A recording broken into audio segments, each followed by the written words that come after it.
A todos y a todas. Para mí es un honor estar participando de esta celebración de Maura, a quien tuve el privilegio de conocer junto con sus demás hermanas en El Salvador.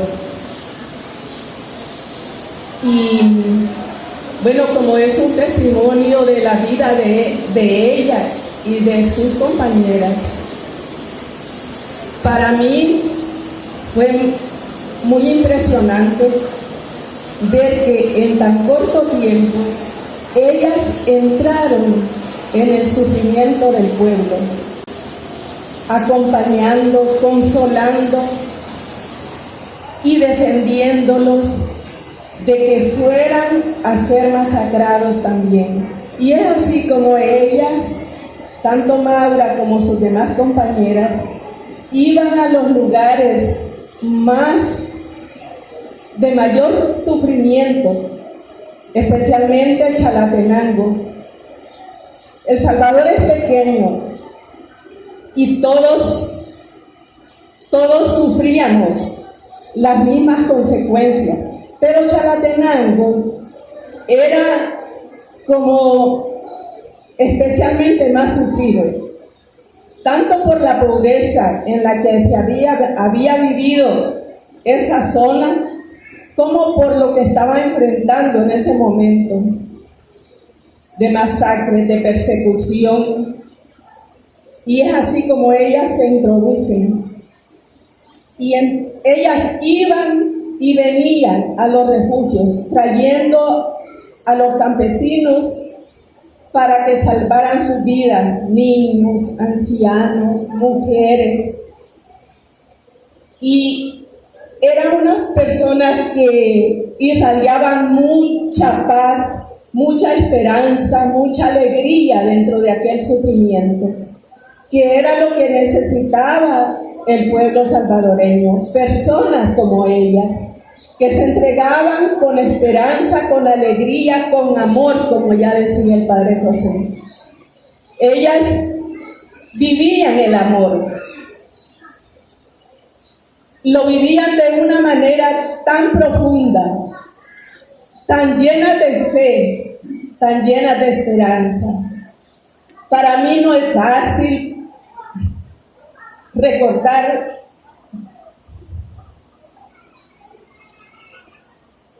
perdón.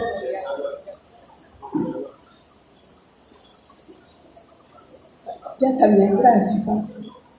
Para mí no es fácil traer a la memoria toda esa historia. No es nada fácil, pero sí quiero, pues, como ustedes ya saben, los jóvenes no la conocieron, ¿verdad? Pero tal vez hay algunas personas mayores que sí, que estén aquí y les hayan conocido.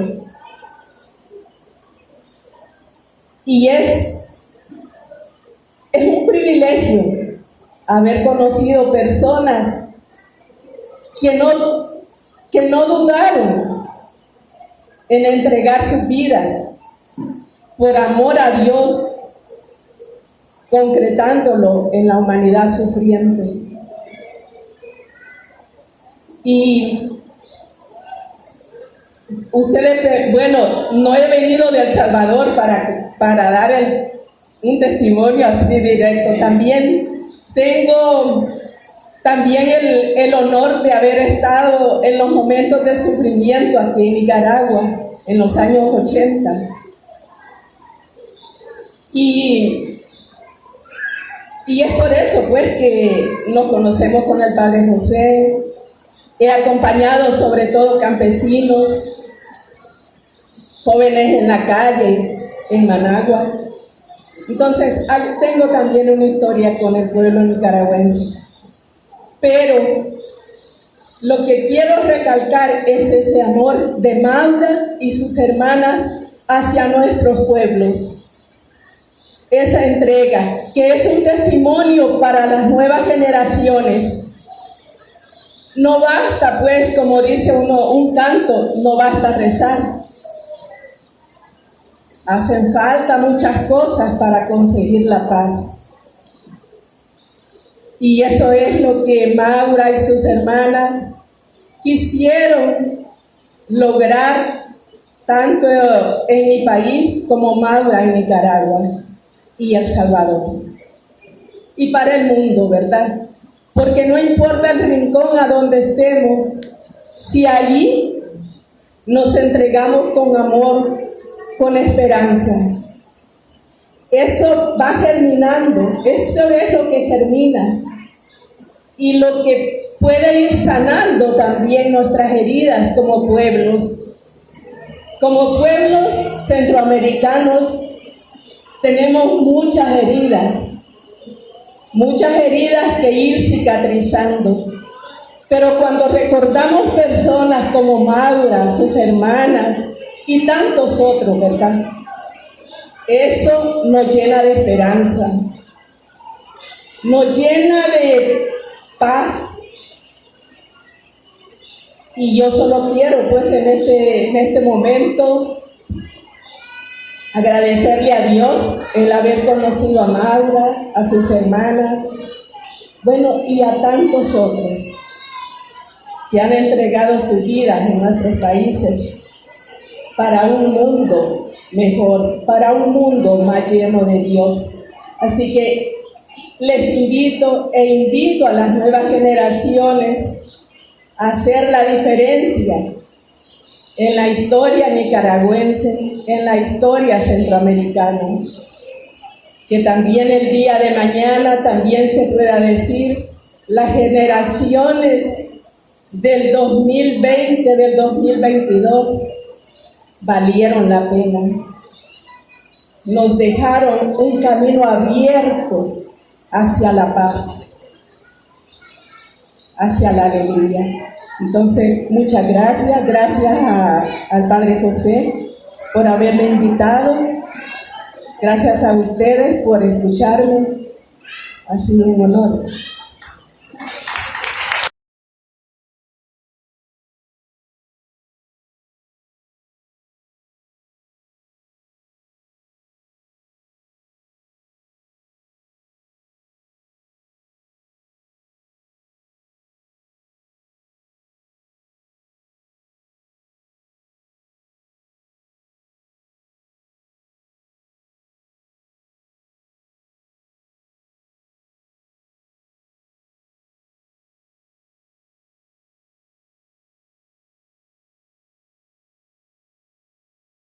Hoy recordamos a Maura no solamente porque esta fundación lleva su nombre, no solamente porque acá, frente a donde estamos, vivió Maura, sino porque esa inspiración de amor, de entrega, de vida por esta comunidad, por la comunidad de Ciuna, por la comunidad de Santo Domingo que estuvo aquí en Nicaragua, por el pueblo de Salvador, nos dio y vive para siempre.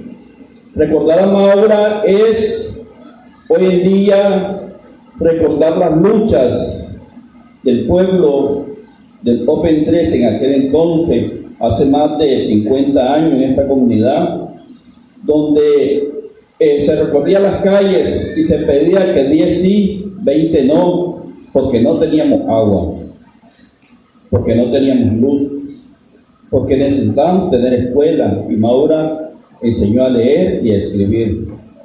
Maura llevó el pan del saber. Maura también llevó la salud. A 42 años, que la llama de amor de Maura Clark siga viviendo en nuestros corazones.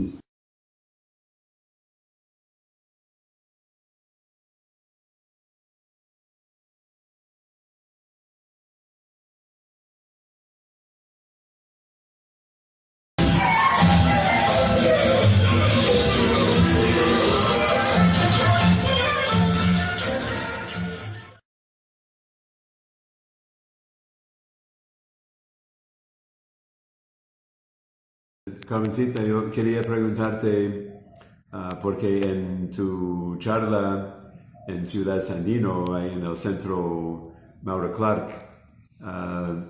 dijiste que Maura y las otras hermanas y la misionera laica Jean Donovan, que trabajaban con refugiados, ayudándoles, llevándoles a refugios. Entonces eso llamaba la atención a la derecha, digamos, o a los militares, como para pensar que eran subversivas haciendo eso. De hecho, sí, toda persona que se comprometía con los campesinos, obreros, estudiantes y que les apoyaban para defender su vida, se convertía en un subversivo o subversiva. Tú mencionaste también que ellas participaban, y tú también, en reuniones regulares, semanales o con frecuencia, en el obispado en San Salvador. Sí, de hecho, llamaba la atención que se visitara el arzobispado por toda la historia que se había vivido con Monseñor Romero. Y bueno, incluso en ese momento en el arzobispado también se había abierto para personas refugiadas. Y regularmente nos reuníamos para reflexionar sobre la realidad que estábamos viviendo, para fortalecernos unos a otros, unas a otras. Y es así como en algunas ocasiones tuve la oportunidad de compartir con las hermanas Merinol.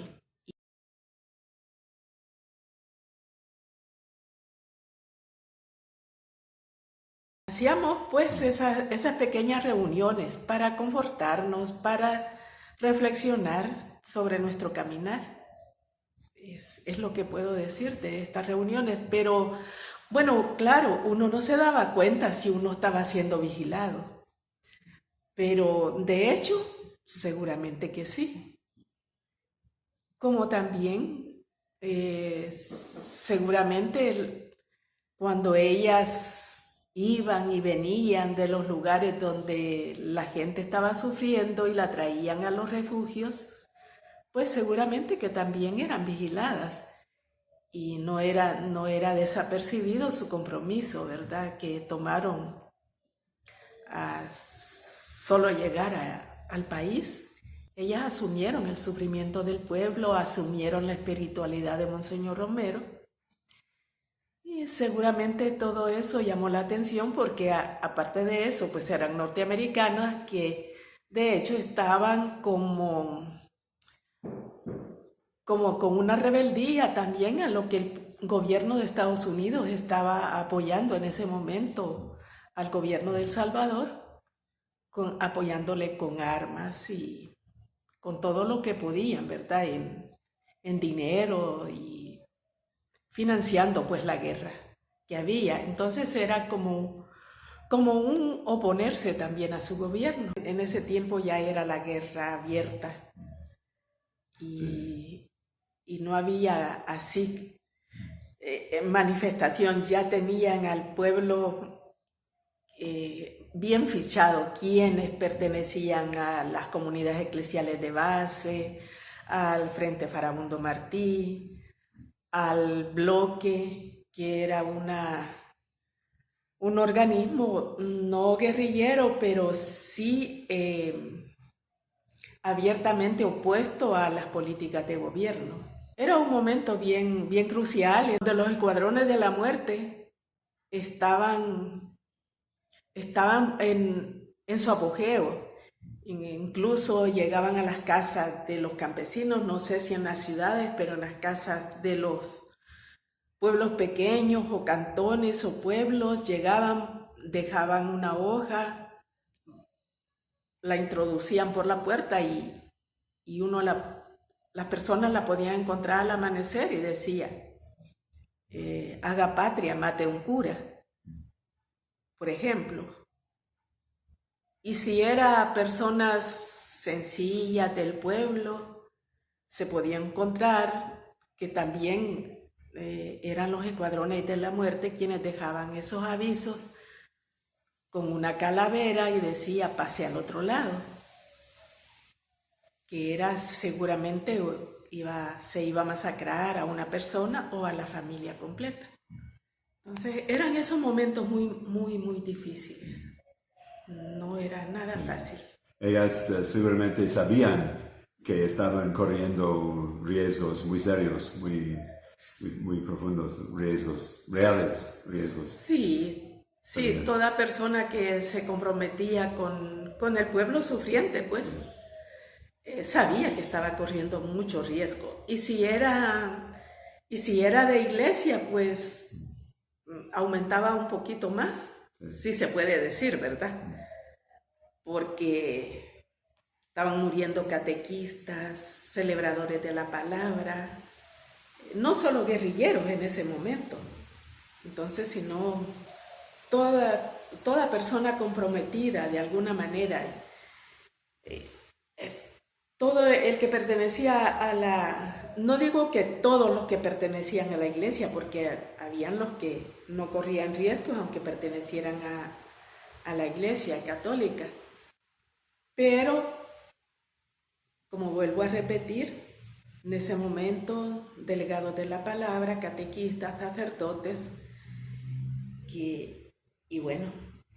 y culminando con Monseñor Romero. Entonces, claro que si a ellas la vieron muy comprometidas en las zonas de riesgo, protegiendo a la gente, era claro que se iban a quemar, ¿verdad?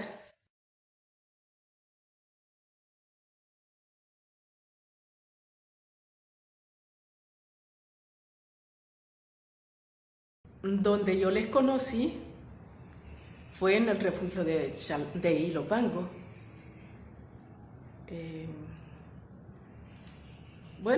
En ese momento la iglesia abrió algunos espacios de refugio para poder defender la vida del pueblo, de los que no tenían cómo defenderse, que no tenían armas, pero que aún así eran perseguidos, porque o tenían familiares que eran guerrilleros, o familiares que estaban comprometidos con la lucha de una manera, ¿cómo decir?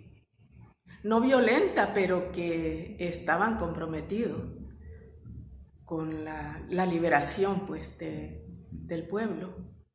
Entonces, incluso, pues, si se era catequista, si se era delegado a la palabra, una familia podía morir junto con ellos. Bueno, de hecho, tengo en mi comunidad, yo tengo el testimonio de alguien que por ser delegado a la palabra, murió junto con algunos de sus familiares, y también ese mismo día la comunidad fue masacrada, que fue un día antes de la muerte de Monseñor Romero. Y él era delegado de la palabra, no tenía ninguna arma, y así eran todos los demás delegados de la palabra o catequistas. Entonces, y si ellas eran religiosas y estaban comprometidas con el pueblo, con el sufrimiento del pueblo, para protegerlo, ellas lo que hacían era protegerlo de una muerte segura. Entonces, no era extraño, pues, de que estuviesen en la mira.